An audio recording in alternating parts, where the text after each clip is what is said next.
Olá, graça, paz, misericórdia e amor da parte daquele que vive, que reina para todo sempre, o nosso Senhor Jesus Cristo.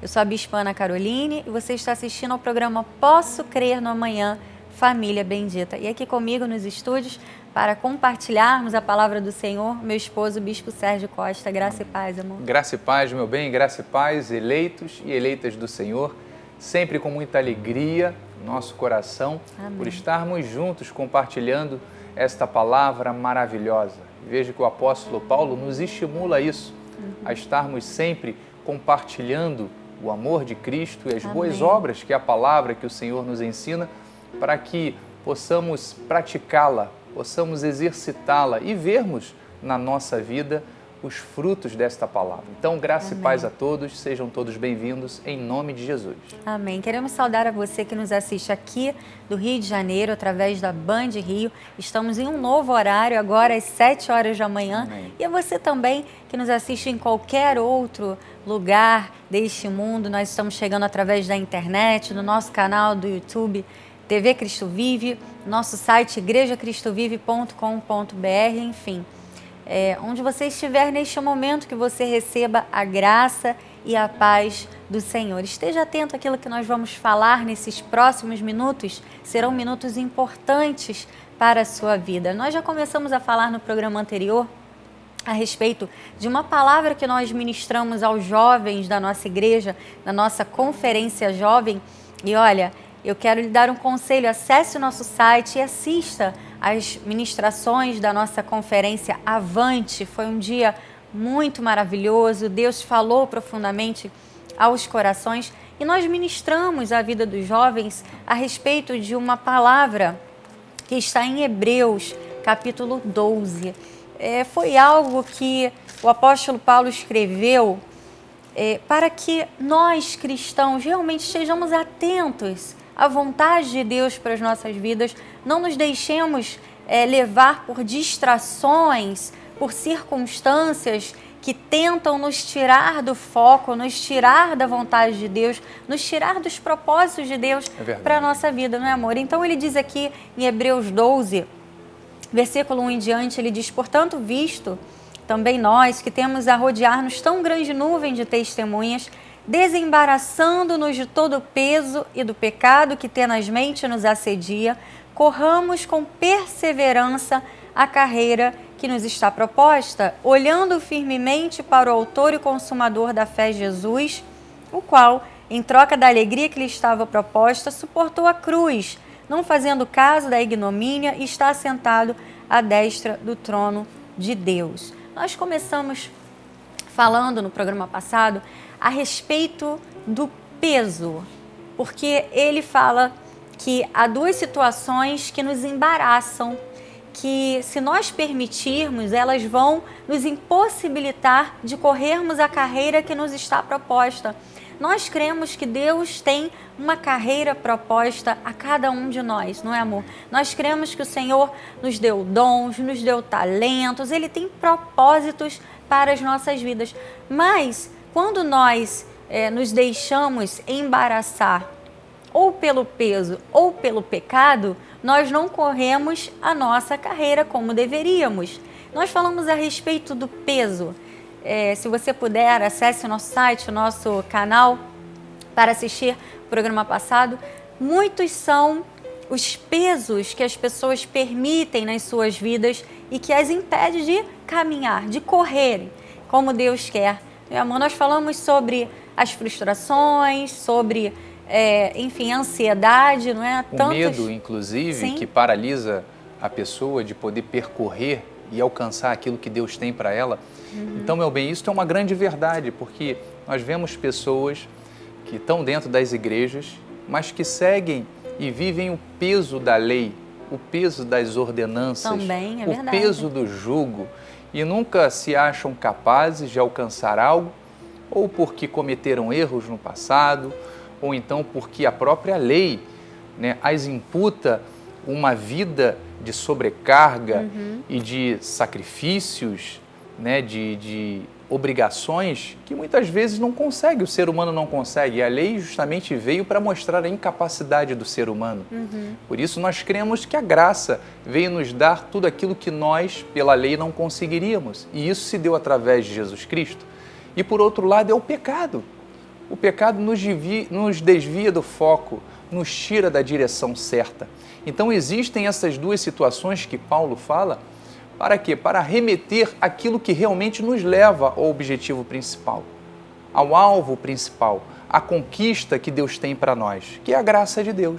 Só a graça estabelece ao cristão uma performance, uma capacidade de alcançar aquilo que não é segundo os seus esforços, não é segundo a sua capacidade, mas segundo algo que Deus outorgou a ele, algo que Deus já fez para ele. Então é o que nós devemos viver, crendo que, pela graça e pelo amor de Cristo, nós podemos sim caminhar, nós podemos vencer, nós podemos conquistar e não precisamos ficar nos lamentando daquilo que fizemos, porque aquilo que erramos passou. Se Deus, o próprio Deus, disse que não se lembra de nenhum dos nossos pecados, pelo contrário, todos eles foram lançados lá no mar do esquecimento, por que eu vou estar paralisando a minha caminhada? Por que eu vou estar lembrando de coisas que o próprio Deus não se lembra?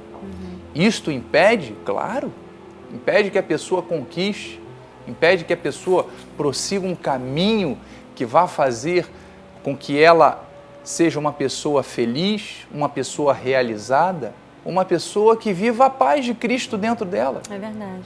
Porque você só consegue viver a paz de Cristo quando você tem a plena consciência de que o Deus a quem você serve não te julga, não te imputa condenação nem pecado.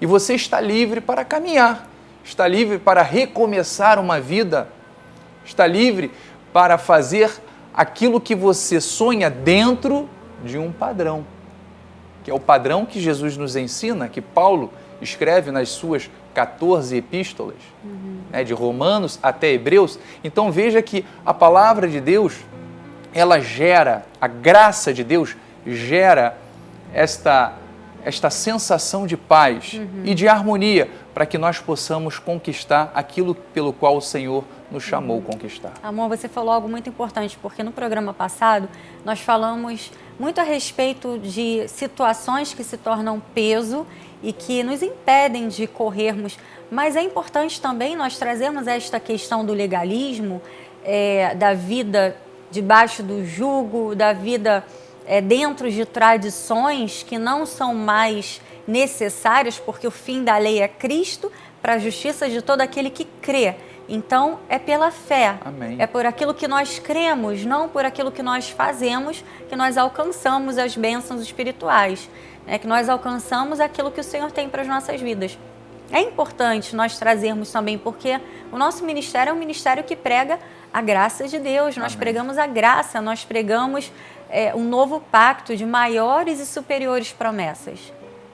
Então, se um crente vive debaixo de condenação, debaixo de exigências que ele não consegue cumprir, isso se torna um peso, isso impede a corrida, isso impede que a pessoa viva os propósitos de Deus. Então é importante que você entenda que a graça do Senhor, ela é leve. Amém. Ela é algo que liberta, não é algo que aprisiona. Não é? Quando você sai do mundo e conhece a graça de Deus, você precisa viver uma vida leve, né? Não uma vida pesada por exigências, por tradições, muitas vezes humanas, coisas que nem estão na Bíblia. É verdade. Amor, há situações que as pessoas acabam vivendo, criando e vivendo dentro de ministérios que são coisas que nem estão na Bíblia, mas a pessoa fica debaixo daquele jugo. Não, eu preciso fazer aquela corrente tantos dias, eu preciso subir o monte, ficar sem comer, preciso jejuar tantos dias para que Deus me atenda. Ué, mas isso não é graça. Isso, quando a pessoa acha que Deus vai atender por causa de um sacrifício dela, ela está colocando mérito na carne. Exato. E Paulo fala o quê? não por obras, para que ninguém se glorie, não por obras. Então, se não é por obras, é para que toda a honra e toda a glória seja dada ao Senhor, não ao jejum, não à vigília, não, enfim, a qualquer tipo de esforço humano que nós venhamos a fazer. Então, quando você entende a graça de Deus, isso é algo libertador. Amém. Você tira o peso. Quando alguém se converte ao Senhor Jesus, é isso que deve acontecer. Exato. Né? Nós não podemos entender, nem conceber, nem imaginar alguém que recebe a Jesus como seu Senhor e Salvador e tem uma vida mais pesada do que quando estava no mundo, porque são exigências. A pessoa não consegue viver a vida porque ela vive as regras. Né? Como se fosse uma comparação bem simplificada, é você botar um animal carregando vários pesos em cima dele e ele praticamente não vai conseguir sair do lugar. Enquanto quando você alivia, tira aquela carga de cima, né, o animal anda tranquilamente. Então veja que é assim que a lei faz com aqueles que seguem a lei.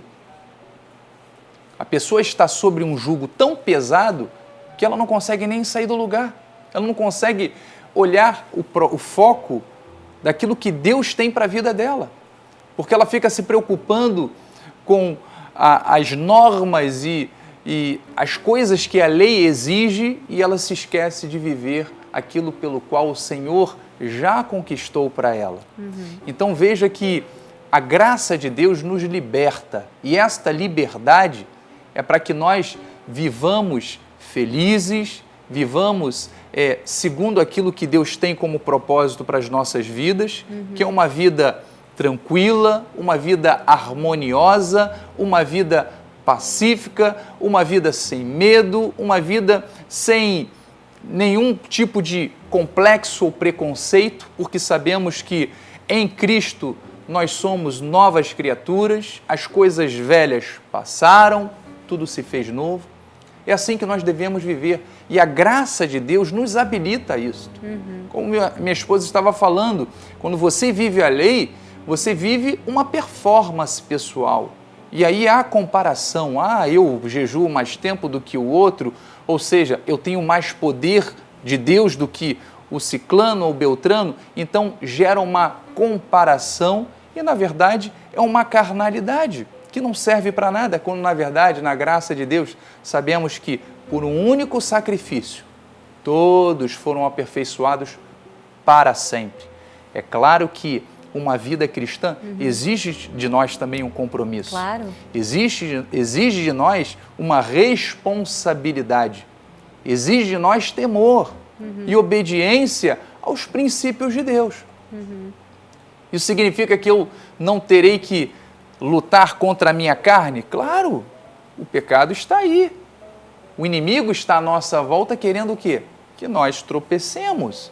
Mas com o conhecimento da palavra e através do Espírito Santo de Deus, nós nos tornamos fortalecidos para vencer o mal, para vencer o dia mal, para vencer as tentações. Amor, eu creio que esse é o diferencial, não é?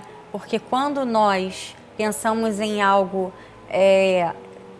realizado pela nossa carne, nós pensamos no esforço próprio para vencer algo que nós recebemos de Deus, um poder espiritual. Exato. Então, Paulo fala o quê? Se você anda na carne, você acaba vivendo na carne. Mas se você anda no Espírito, se você busca as coisas do Espírito, não são circunstâncias da nossa carne.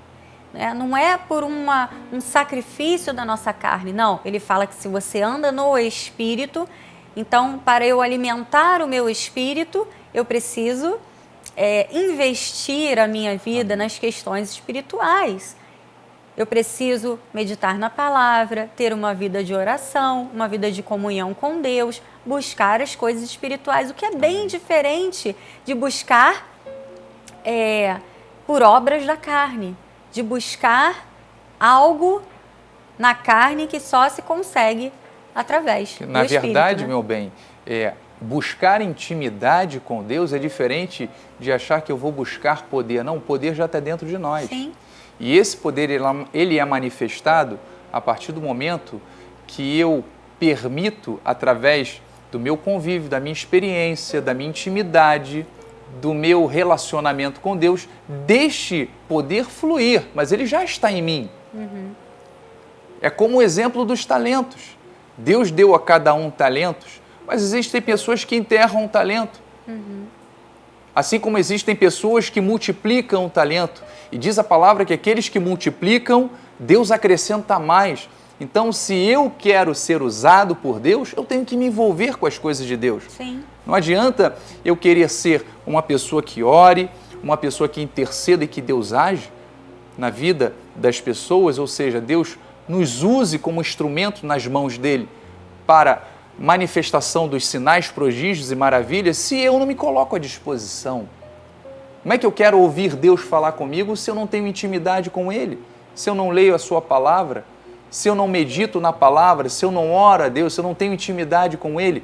Então veja que ter este resultado, né, cabe a nós buscarmos, na verdade, intimidade com Deus.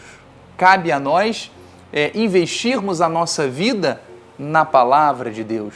Cabe a nós estarmos na igreja ouvindo os conselhos de Deus através da palavra dele. Cabe a nós lermos a palavra para que Deus fale ao nosso espírito.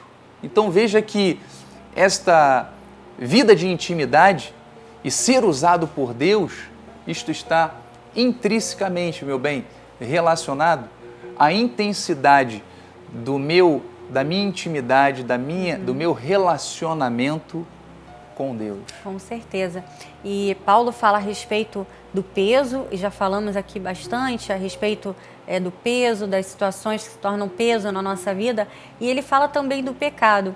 E já comentamos aqui, quando nós entendemos a graça de Deus, conhecemos e compreendemos a profundidade da graça de Deus, do amor de Deus, da misericórdia de Deus, isso gera em nós um repúdio ao pecado, não é? É claro que, como humanos, somos falhos, em algum momento nós vamos errar em alguma coisa, mas logo que isso aconteça, deve haver um arrependimento. É verdade. Não é? E a mudança de comportamento. O Filho de Deus, que conhece a palavra do Senhor, ele não pode viver na prática do pecado. Essa é a diferença. Porque erros todos nós cometemos e vamos continuar cometendo. E até João fala isso em 1 João capítulo 3, ele diz assim no versículo 2, amados, agora somos filhos de Deus e ainda não se manifestou o que haveremos de ser. Sabemos que quando ele se manifestar, seremos semelhantes a ele, porque haveremos de vê-lo como ele é. Ou seja, haverá um momento em que todos os filhos de Deus serão verdadeiramente a semelhança dele, quando nós estivermos no nosso corpo glorificado no céu com o Senhor. Mas agora ainda não se manifestou o que nós haveremos de ser. Estamos ainda neste corpo corruptível.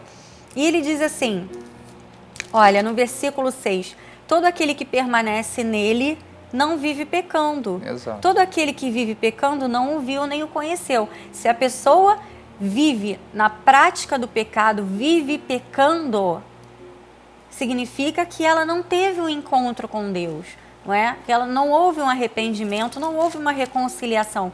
Mas a partir do momento que há um encontro com Deus, a nossa vida começa a se transformar, a mudar. E ele diz aqui no versículo 9, todo aquele que é nascido de Deus não vive na prática do pecado, pois o que permanece nele é a divina semente. Ora, esse não pode viver pecando, porque é nascido de Deus. Então, João nos fala que quando a pessoa nasce de Deus, lembra quando Jesus falou com Nicodemos, olha, é necessário que você nasça de novo, que haja um novo nascimento, uma nova vida. A partir do momento que você nasce de Deus, que você tem o conhecimento de quem Deus é, do que Ele faz, do amor dEle, da misericórdia, você não pode viver na prática do pecado, pecando, sem se arrepender. Isso não condiz, não faz parte da vida cristã, não faz parte do novo viver.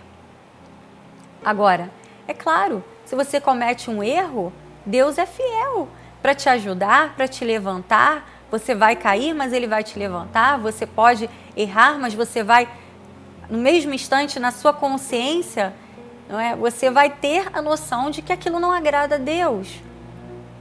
E aí você muda. Você percebe que aquilo já não é mais para você. Por isso que Paulo fala, amor, olha, aquele que furtava não furte mais, aquele que, enfim, que fazia tantas situações que ele coloca ali aos Coríntios, não faça mais, porque agora você tem uma nova vida em Cristo. Exatamente. Paulo fala isso também aos Colossenses, e nós já lemos esse versículo, em Colossenses 3, versículo 8, ele diz assim, agora, porém, despojai-vos igualmente de tudo isso.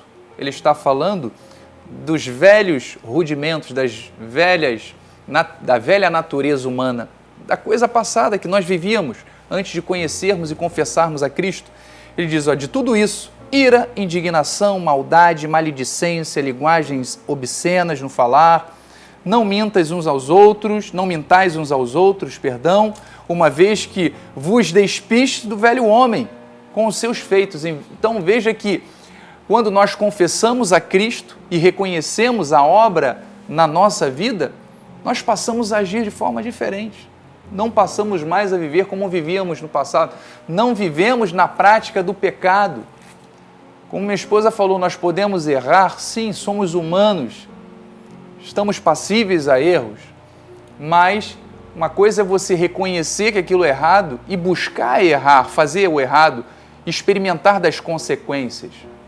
É você provar Deus, é você querer abusar da graça de Deus, é fazer da graça libertinagem.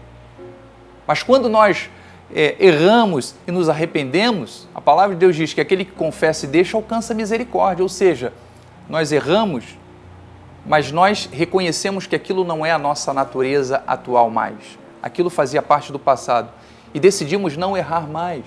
É essa consciência que nós cristãos temos que ter, de que a obra de Cristo na cruz do Calvário, ela nos faz a desejarmos agradar sempre a Deus, a fazermos tudo aquilo que agrada a Deus, não agrada a nossa carne, não agrada ao mundo, não agrada o inimigo que veio para roubar, matar e destruir, mas agrada aquele que veio nos dar vida, aquele que diz que é o caminho, a verdade e a vida, agradar a Jesus. Então, a nossa vida tem que ser baseada na palavra, buscando, é uma busca incessante por viver em santidade. Não é isso que Paulo fala?